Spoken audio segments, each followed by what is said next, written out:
Okay, Jen Hernandez, we are going to talk about identity theft today. I've got some tips, things that I'm seeing with clients that I want to portray to you as far as some tips, especially for realtors out there, but also home buyers. I've got some good material today.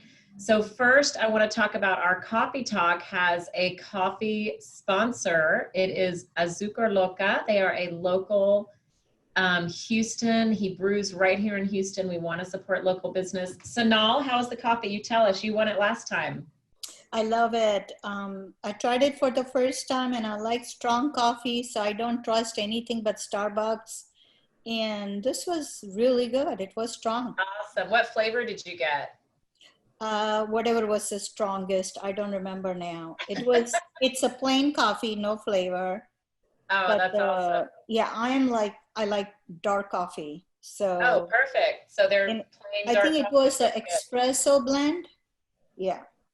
Awesome. Well, very good. Well, depending on who gets on with us today, you might win whoever. We're going to do a drawing at the end, and there's going to be a Loca Bucks winner. So you might be it again, which is fantastic. But Or let other person taste it. It's okay. I tried it. Yeah. Awesome. I'm actually a tea drinker, so I try to see if they don't sell much. I only when I'm really worked up I drink coffee. So we're going to go through, we're probably going to go for about 20, 25 minutes. So I want to talk about how identity theft affects home buyers, some security tips for home buyers, which you could pass on to your clients. Yeah, I'll make notes. Yeah, so and we'll send you the recording of this as well.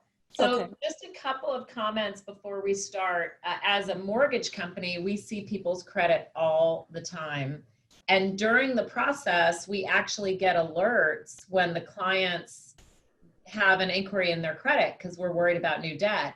So we're seeing more and more. Last month, we had 2 clients that were in process, and it was just a coincidence that there was someone one person did have a $1,400 car payment opened in his name while we were 2 weeks from closing. Wow. And thank God that he qualified with that payment. But it doesn't always turn out so perfectly. So we did have to scramble. He filed police reports and all that. But definitely we suggest that everybody has some kind of credit monitoring for sure, because these days you cannot be too secure.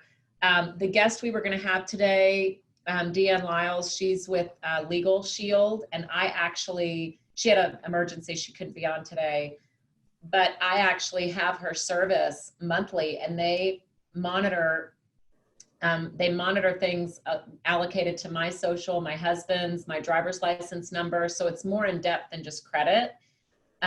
It's also just anything out there like the dark web. She told me that only 30% of the scams or fraud or identity theft is through the credit report. So yes, it's good that we're protecting our credit reports, but also I remember what stuck out to me was she said that a huge part of fraud is through schools and medical records because they don't have as much heightened security in those records. And so if they get hacked, imagine schools, they're running on tight ghost budgets, right?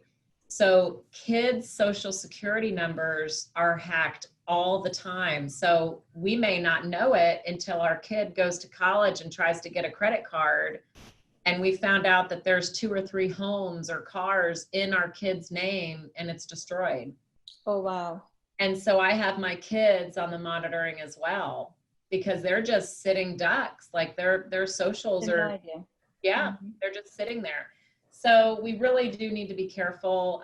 So I'll make sure we put Deanna's information. It's Deanne Lyles with Legal Shield. We could give her a call. And Michelle, if you'll look up her information, give it out here in a second. So a couple of statistics here. 70%, a recent survey showed 70% of tablet owners, and 53% of smartphone owners use public IDs. Like when you go to a Starbucks, you use their public, even though they think, I mean, it's really not secure. It just says, hey, you just have to sign in and let us know that you're here so they can mark it to you. But using a public high Wi-Fi hotspot, or, you know, like airlines, like a few years ago, I kept wondering why my credit card kept getting compromised. And I realized that I was traveling a lot and I must have been buying stuff when I was bored on the plane. So I don't do that anymore because it's obvious. Like when you're in a public Wi-Fi, you shouldn't ever buy anything. Don't surf and go shopping or whatever. So 99% of homeowners take to the internet to begin their search. Like they are beginning online before they even call you or I. Like they're just kind of tooling around just to see what's out there. And so when they start making inquiries, I've had clients tell me, I mean, forget about it. When they put their something online or show interest, all kinds of people start calling them. Your IP address is associated with the phone number, is associated with an email address. I mean, these people that buy these lists, they pay big money for these lists, whether they're hackers or marketers, it's floating out there. And so, I mean, these days it's just so hard to tell. Like I've been talking with a friend about a product, and then that product will show up in my Facebook feed because my phone is listening. My phone and whatever, and I don't even know it. So like, it's so true. Strange. Yeah. It's so true. So spammers, at Legacy, we have to watch 2 videos a month about phishing. You know, there's a scam called phishing, and there's malware and all these different things. But the phishing scams are emails and texts that pry on our emotions, right, and make us think that something is urgent or whatever. And so we really have to be careful about that. Like, you know, any email that you get that seems a little bit fishy, like it's to ASAP or it's grammatical errors or whatever, those are some signs that it's a bad email. And so you can hover your cursor over the link. Like, don't click the link, but hover it. And if it's this really weird, jumbled URL, it is for sure phishing. Some kind of phishing.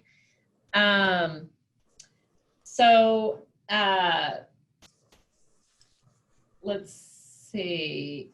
Okay, 4 security tips for home buyers. Keep your security software up to date. Like, make sure you have something on your computer. Now that doesn't guard against phishing emails. I learned that on I had to watch my phishing email this morning from the company. That all those security, when you have it on your computer, you know, the scanner, like the identity theft or the softwares. Yeah. They don't catch everything. So some of the emails that come through that are phishing and scammy, they don't catch all those all the time. Definitely placing security freeze and fraud alerts for sure. We did talk about that in the beginning. Make sure, I mean, there's some free ones and there's some not free ones. I personally would pay for it because I feel that it's probably a little bit more, you know, legit.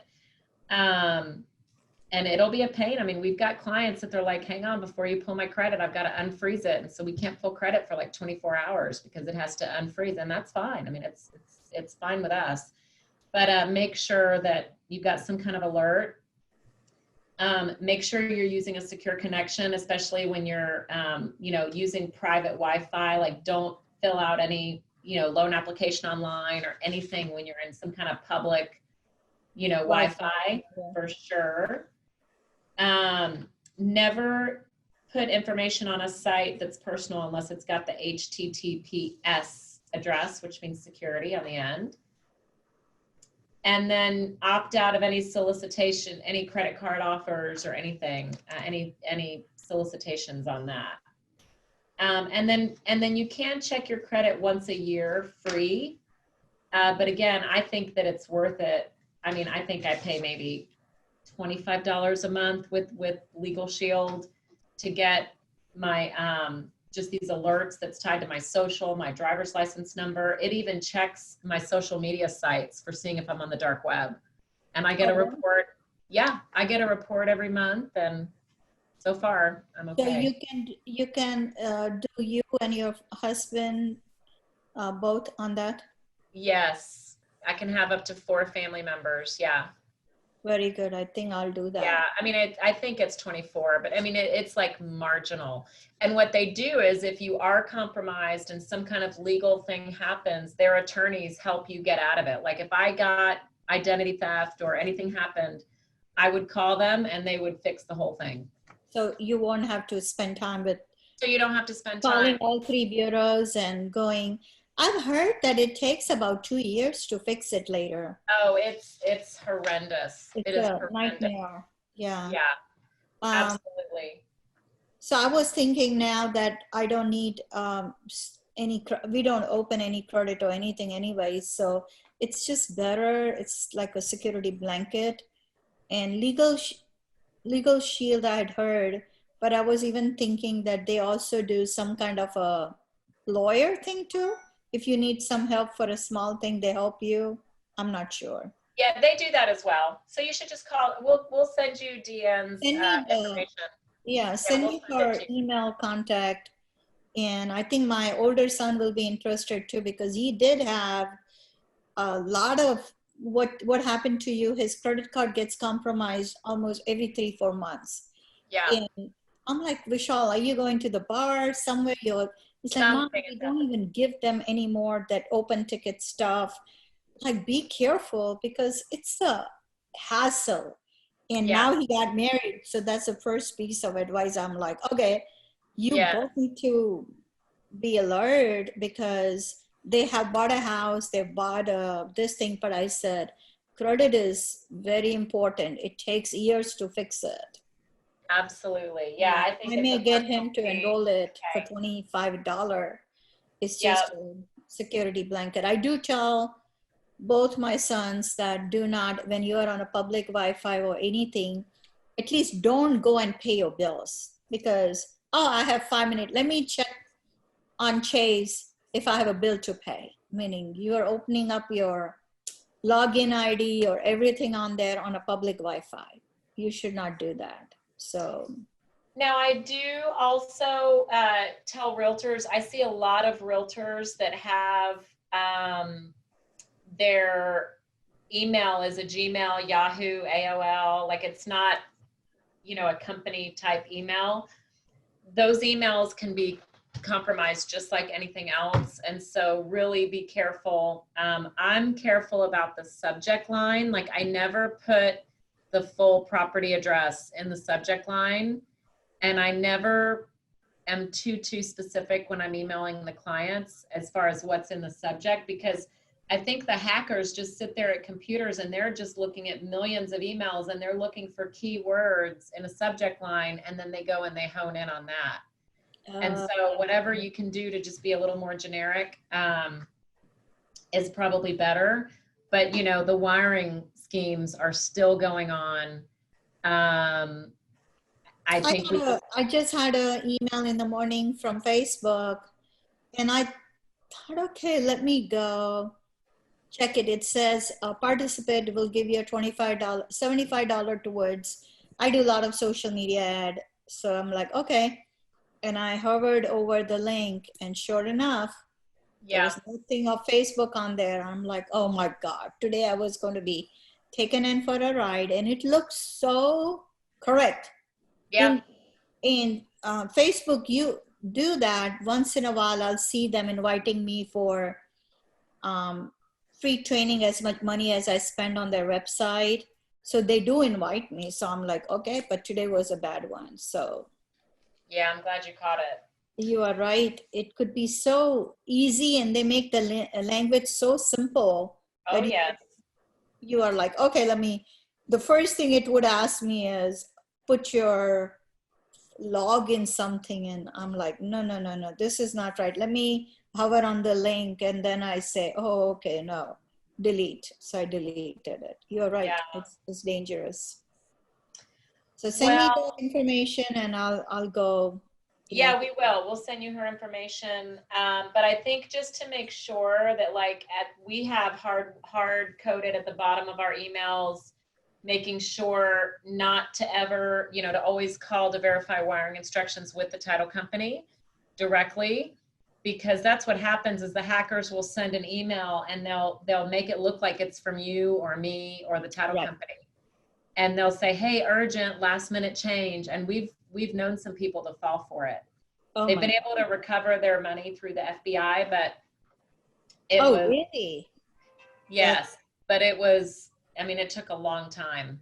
It wasn't any clients of ours, but it was a client of a realtor would tell me that it was their client. But luckily none of our clients have ever gotten it, but they were able to recover it, but it took 6 or 7 months. And it was $150,000. It was a lot of money. Oh, wow. And so even, sophisticated or not, people get busy and they fall for it because they're just. I think for a small amount, they won't even care. But I almost felt that I was part of, I almost got hacked into and I actually bought into it and I'd lost almost 10,000. But I think it was Texas American Title who realized it and they stopped it, so my commission would have been compromised completely. So there's some title companies that won't accept a wire. I would go and just get a cashier's check.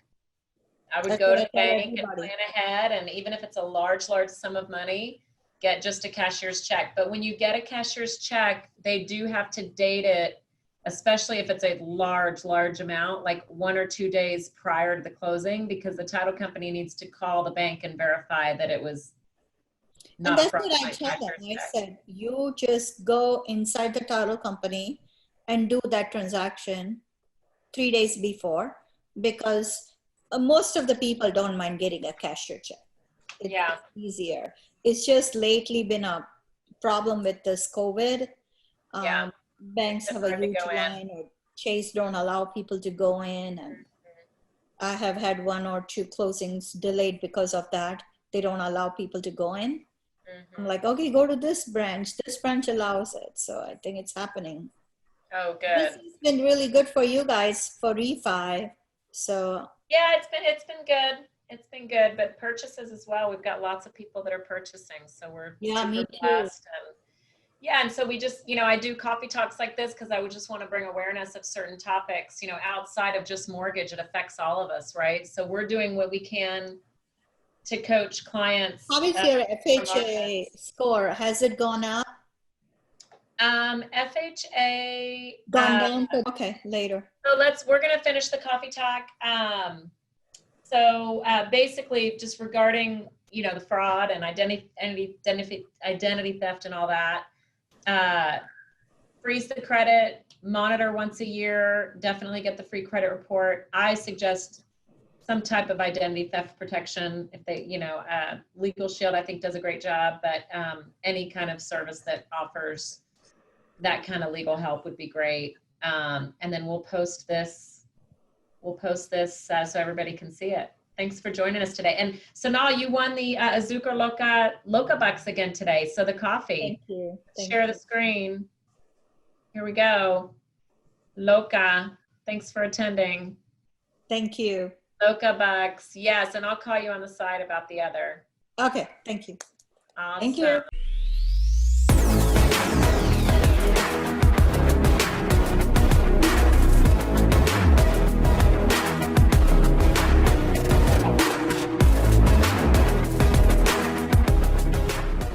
Legacy Mutual Mortgage is an equal housing opportunity lender. The opinions expressed here do not reflect those of Legacy Mutual Mortgage.